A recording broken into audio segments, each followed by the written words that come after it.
Hello mga palangga, so for today's video mga palangga, samahan nyo kami dahil mangunguha kami ng alimango langga. O diba, sabi sa inyo pag nasa bukid kay langga ay libre talaga dito basta masipag ka lang. So yun na nga, kasama ko yung aking pamangkin langga at kapatid, at itong bata na ito langga ay sobrang sipag. Ayan yung kapitbahay namin langga. So pagpasensyahan nyo na langga dahil yung manok dito ay napakaingay. So ayun na nga langga, pagising nga nila, ayan, wala pa, as in hindi pa sila nagkape, yung isa hindi pa nga nag-ano sa tubig langga dahil nilalamig. As in pagkagising nila langga, sabi ko manguha na sila ng pain namin doon sa alimango na kukunin namin. Ay nakakuha na nga sila at nilagay lang nila dyan sa bote ng Sprite langga. Ay, bote plastic pala. So yan na nga, yun kasi ang gagawin nating pain, no? At pauwi na sana sila. Kaso ewan ko ano naisipan nila, maligo. Ayan, naligo na nga sila dyan sa sapa langga. Ano ba tawag dyan? Sapa o ilog? Basta ako magkaparehas na yung dalawa na yan, basta may tubig. So ayan na nga yun, high tide yan. Kita mo malangga, papasok yung tubig galing sa dagat. So ay naliligo pa sila at sabi ko nga isilipin nila yung aming pupuntahan kung saan kami mangunguha ng alimango langga. So ayan na nga, nakapunta na nga sila at pauwi na sila at ay na nga, langoy na. So kailangan kasi tumawid dyan langga para makatawid sa kabilang bakod. So yun na nga, andyan na nga tayo langga, ano, at yan ang gagamitin natin panghuli ng alimango. At yung pain na kinuha nila langga ay ano paling kinuha nila is shrimp. Ayan, kasi ang shrimp langga makukuha lang yan sa putik-putik dun sa gilid-gilid. So yun, nakakuha na nga sila at nilagay namin sa gitna. So paglagay namin yung sa gitna langga, siyempre kakainin ng alimango yan kasi yan ang pagkain nila, at pag nakapasok sila dyan ay talagang maano na sila, makulong na sila, hindi na sila makakalabas. O, di ba? At ako naman langga ay nagatimpla ng kape, at si mama naman umagang-umaga ay talaga nagigising ng umaga yan para magsaing, at diyan kami nagaluto mga langga. At ako naman ay nagakape dito sa katabi ng mga halaman ni mama, at si mama langga sobrang sipag, ay mana sa akin yan. Baliktad. Mana o kay mama sobrang sipag, ito ang aking dalawang aso lang ay naglalaro. So yun na nga, sabi ko doon ko natatapusin yung kape ko langga, magalakad na ako. So yun na nga langga, no, ito pala yung pinaka, hindi naman, isa sa pinaka the best kong video langga. So panoorin nyo hanggang dulo langga dahil ako tuwan-tuwa dito langga. Pagod, putik, hirap, ital-ital ang buhay, ang puhunan ko dyan langga at sobrang init.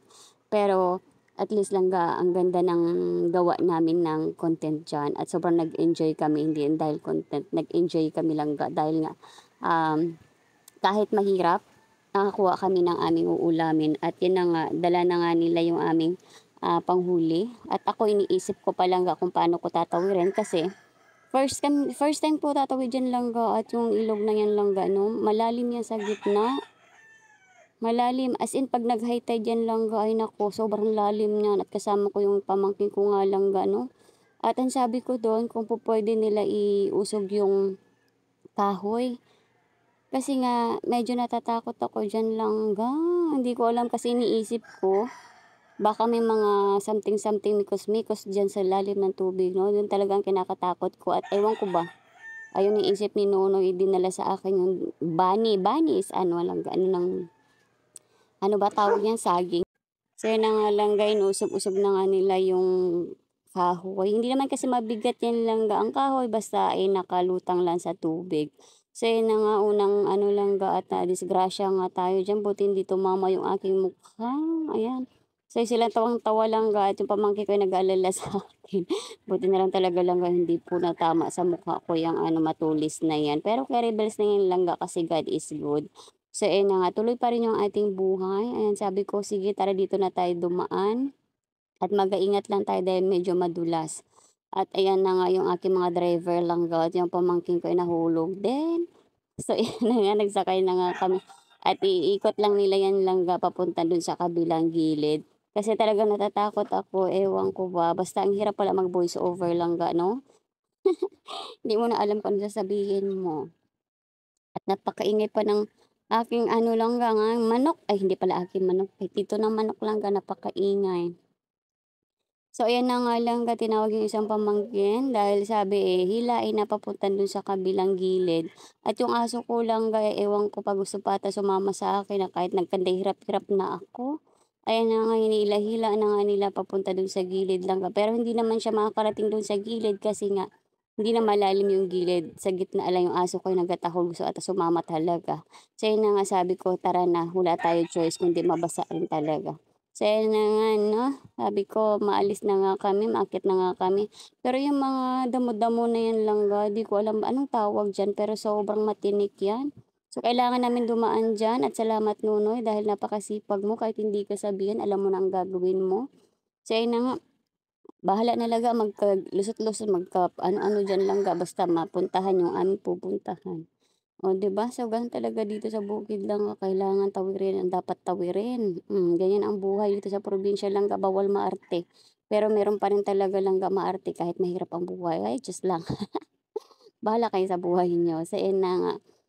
So, ayun na nga, diyan nga kami maglalagay ng aming panghuli ng alimango langga. Tinitingnan ko sila. Sabi ko, napakalalim naman ng putik na yan. Diyan ba talaga tayo pupunta? Ay, naku, anong loko-loko nila langga. Bakit ba diyan kami dumaan? Kasi, hindi ko naman alam langga na kailangan pala ilagay yan sa may tubig. Eh, talagang ewan ko ba ba't diyan kami dumaan. 'Di ba nagkaputik-putik na kami at sobrang lalim. Sabi ko sana nga nag-short na lang ako. Kasi sobrang bigat na bigat ako diyan sa suot kong pambaba langga. Kasi ako sanay naman talaga ako sa short. Kung alam ko lang na gano'n kalalim yung putik langga, nag-short na lang talaga ako. So, yun na nga, sige lang. Laban ang buhay lang kasi gano'n talaga ang buhay sa mundo kung hindi ka po lalaban walang mangyayari sa buhay mo. Kung magtikangkang ka lang hay walay-walay mangyayari langga, ayan sige lang. So sobrang lalim kita niyo langga, sobrang lalim, taas tuhod na at yung mga kasama ko langga easy lang sa kanila, ay naku mahirap talaga 'pag tumanda na tayo mga langga 'no? So, yun 'di ba kita niyo nga lang God, sabi ko nga sa inyo bakit do'n pa kami dumaan. Kasi diyan pala namin ilalagay yung aming ano, panghuli ng alimango. Ay napaka-very good nung mga pamangkin ko talaga. So, ayun nakapula lang ga pamangkin ko, nakahubad yung kapatid ko at yung isa naman babae pamangkin ko at yung bata ay kapitbahay naming langga na masipag. So, yun daw dun namin ilalagay yung dala ko.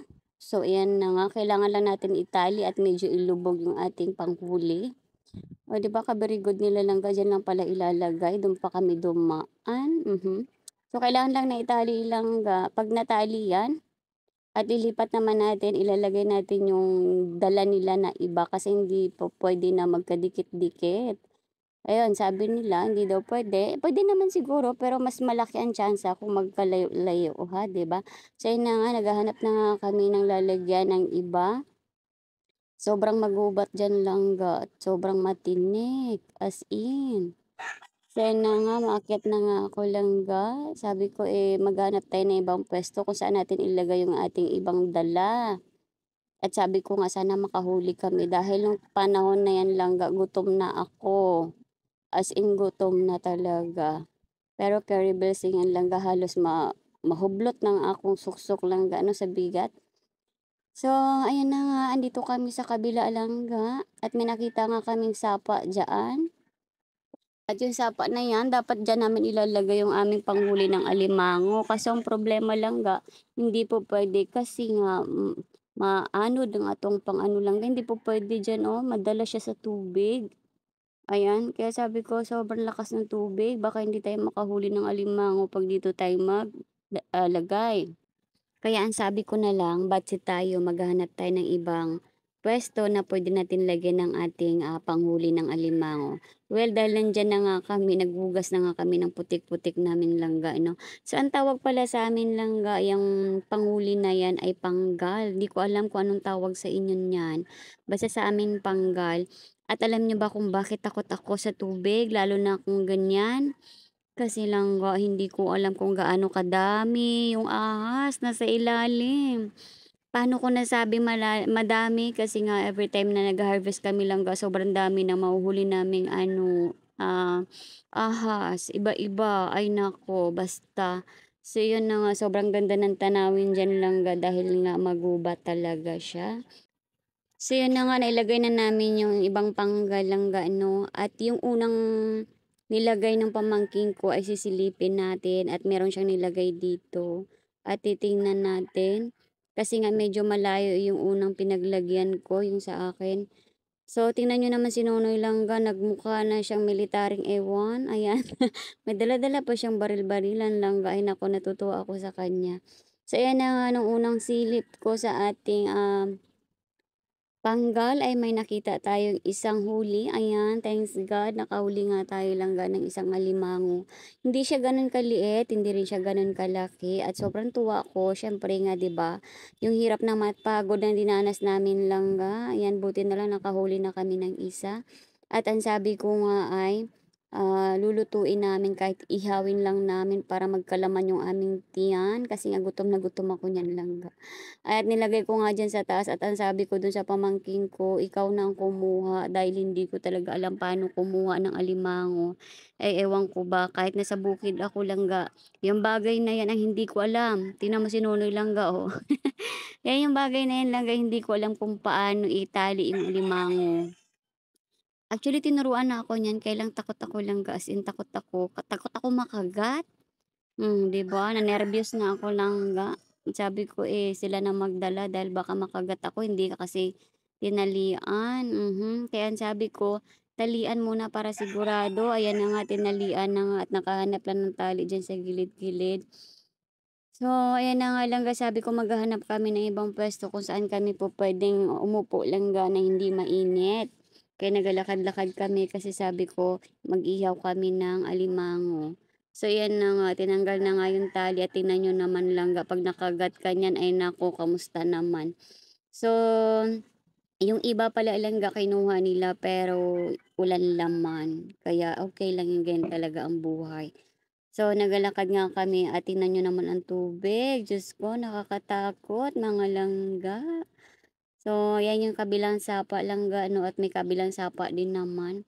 So, sabi ko, "Upo muna tayo kasi natinik ang paa ko langga at kinukuha ko nga yung tinik ng paa ko." Sabi ko nga sa inyo matinik diyan.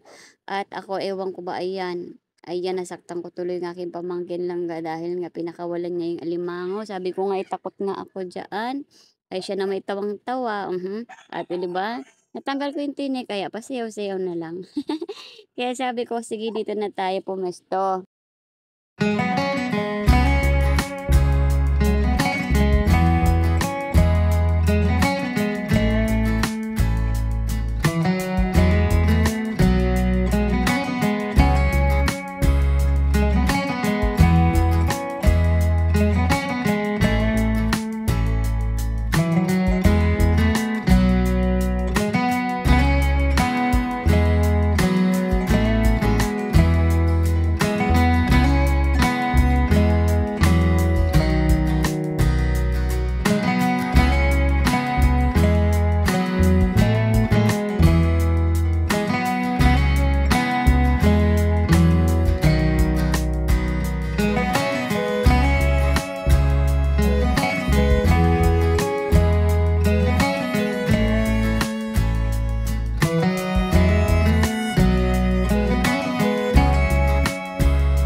So, yun na nga langga, tapos na nga kami kumain at napansin ko lumalaki yung tubig.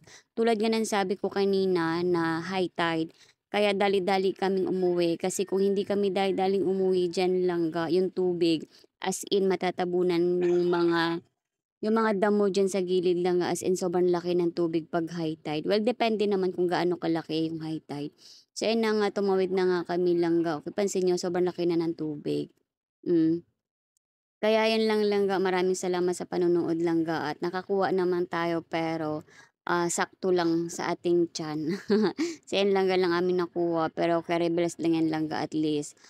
Nag-try kami langga kung makakakuha kami ng marami. Pero 'yan lang ang nakuha namin plus yung aming, kinain. Ayan, so 'yun lang langga, maraming salamat sa panonood. Bye.